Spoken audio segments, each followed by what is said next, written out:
So what we are doing today is we are installing this tongue and groove boards up on the ceiling, and it's going to be a really nice look, and it's going to prevent us from having to skim coat the entire ceiling because it's a textured ceiling. The cool thing about these is these are like the cheapest pine tongue and groove boards that we could find. It's got a groove on one side and the tongue on the other. All we did was prime them. Well, before we primed them, we actually cut out the really bad knots because cheap boards have big knots. So that's why we have a lot of little pieces, but we have some big pieces that had knots that weren't so bad. So we're just gonna randomly intermingle them, work from left to right, and work this way across the ceiling. And of course, we've got recessed lights here. We've got to cut the holes for those as we're going. But for the most part, we expect this to be a fun project and really change the look of the room. So that's coming up. Once upon a time, a boy met a girl working for a mouse. They fell in love and realized they'd never own their own home working for the mouse. So they packed up a big truck and moved to New Jersey, lived in a basement to save money for a year, and bought a foreclosure to fix up while they lived there. This is their story. Remember this mess of a ceiling? Well, rather than scrape it and skim coat it and paint it, we also, and rather than fix some of these holes here, we decided that we are going to plank it. So these are all going to be painted white, and they're going to be up on the ceiling. So that makes it a lot easier for us. But of course, there's a little bit of work to do now. We were doing this on a budget, so we looked at all the options available to us from our local home centers where we could hand-pick the boards. The best price we found were 1x6 by 8 pine boards from Lowe's that cost us $5.60 each. We needed 71 boards for a total cost of around $400. That came out to a very frugal $1.68 per square foot. We were happy with that. Now, the most economical boards are not perfect. They've got some chunks out of them. And here's a knot right here. So we're gonna cut the bad stuff out, and we're beveling the edges so that when they fit together, they look perfect.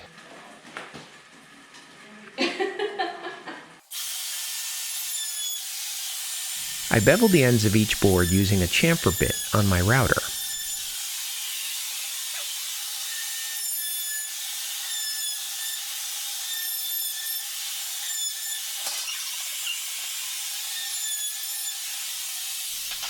Then we took them to the garage to be primed. We cut out the really bad knots with a miter saw.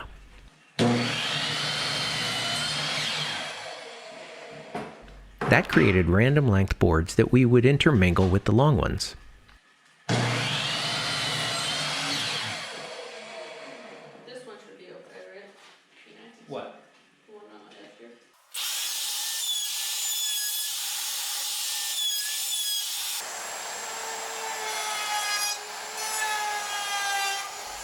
If you don't have a router, you could bevel the edges with a hand plane.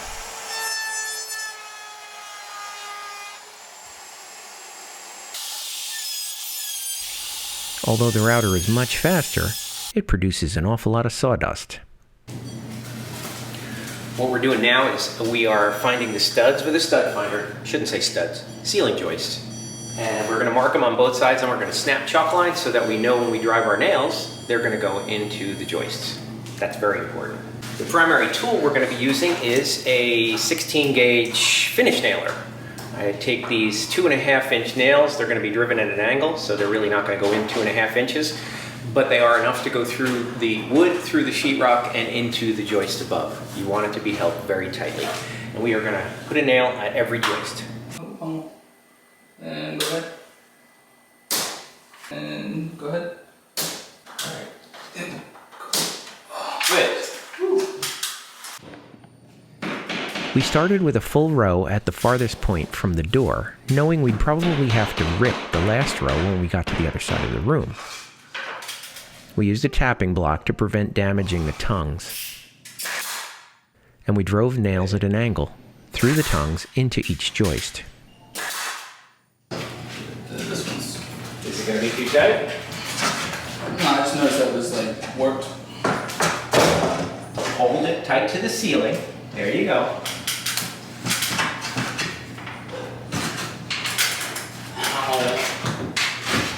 Hey, it looks great!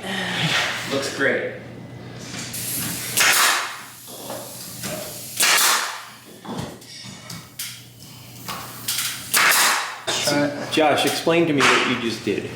So the previous plank have the nails protruding and it's stopping us from putting the next plank up. So I did a little bit of surgery to go around the nail, and we're about to see if that worked. Well, it looks better already.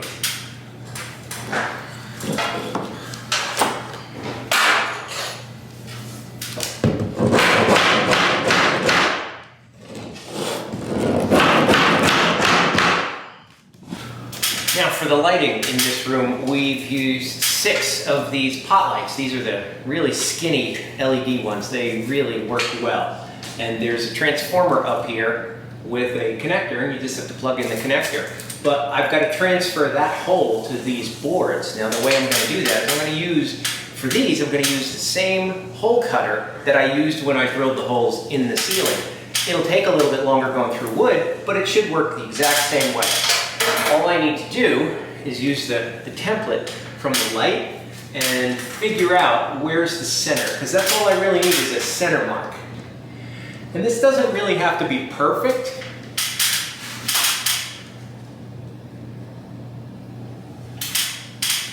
Just general vicinity so that they look the way they're supposed to look. Right there is my center mark. Now after we get the other board on, I'll come back with the circle cutter and just cut it out. Just cut it out.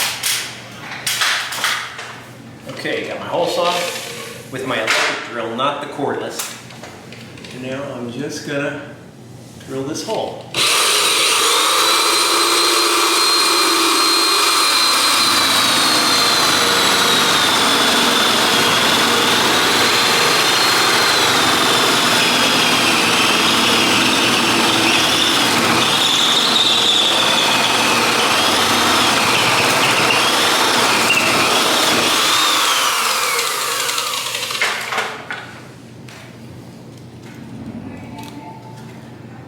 Pretty close to the original. So, find my wire.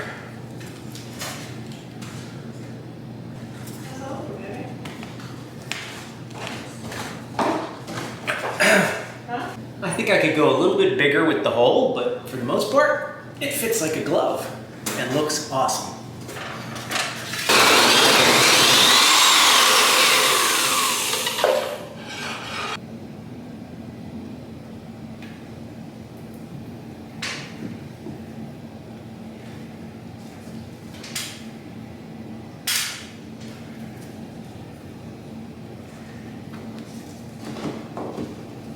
Much better, made it a little bit bigger, and now they fit much better. So that's how I'm going to do it going forward.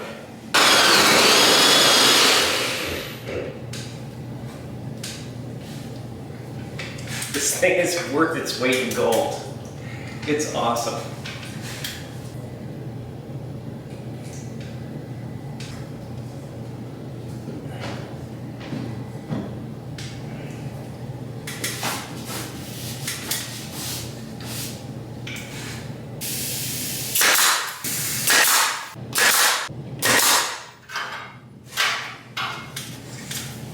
Go.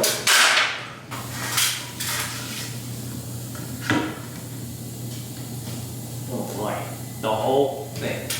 Wow. Wow. Okay, well, I don't want to use the circle cutter here because it's a metal box, number one, and there's a lot of wires in it, number two. Now I could turn them off, but I don't want to chew up the wires no matter what. But I really don't want to ruin my circle cutter on this metal box. So I was hoping that I would have this kind of a situation where I could cut half here and half on the other one, but I can't. So it's not much I can do other than try and figure out. Here, Josh, take this and let me have the pencil. I'm gonna try and figure out the middle.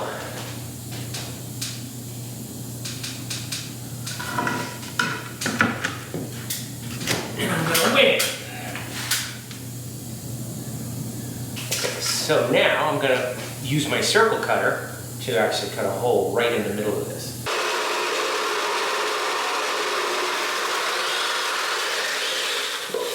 It is smack in the middle of the wood.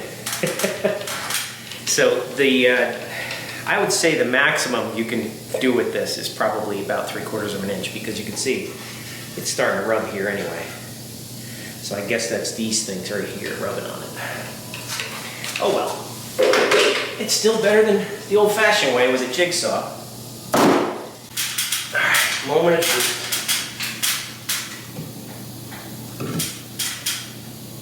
You know, I'd say that's pretty darn accurate. Bye, Josh. Bye, Chris. Bye, Kath. See ya, Kathy.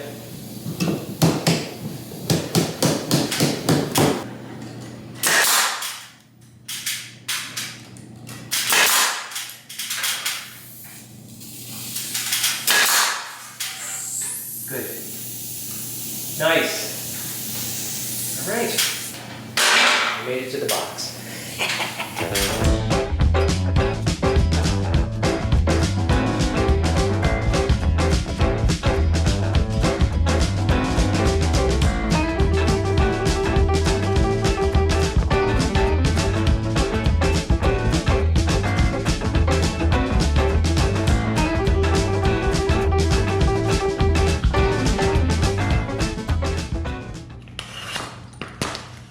Rather than patch that long strip on the ceiling where I ran all those wires and pipes, we attached blocks of drywall to the joists to shim the boards to be the same level as the rest of the ceiling.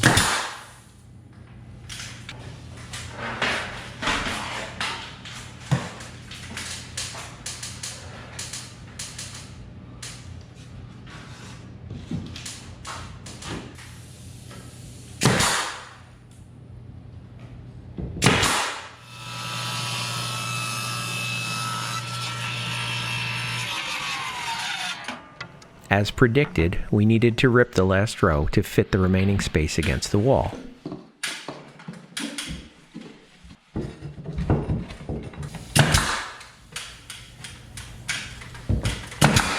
The gap would be covered by crown molding. So that's the magic formula.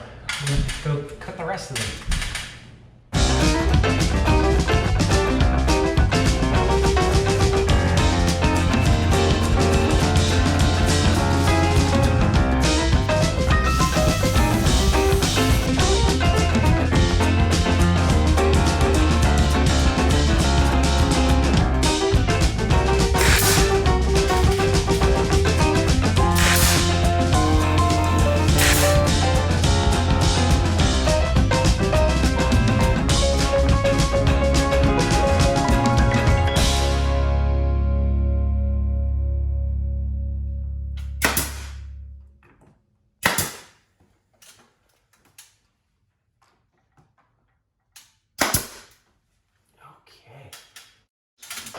What do you think? It looks so finished now. Right?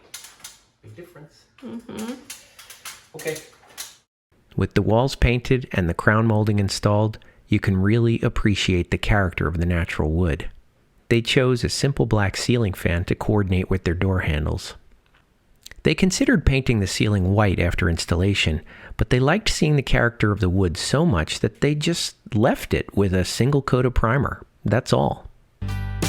In the next video, we'll complete the room by installing a laminate floor with radiant heating. Be sure to subscribe and watch the whole series of The Living Flip.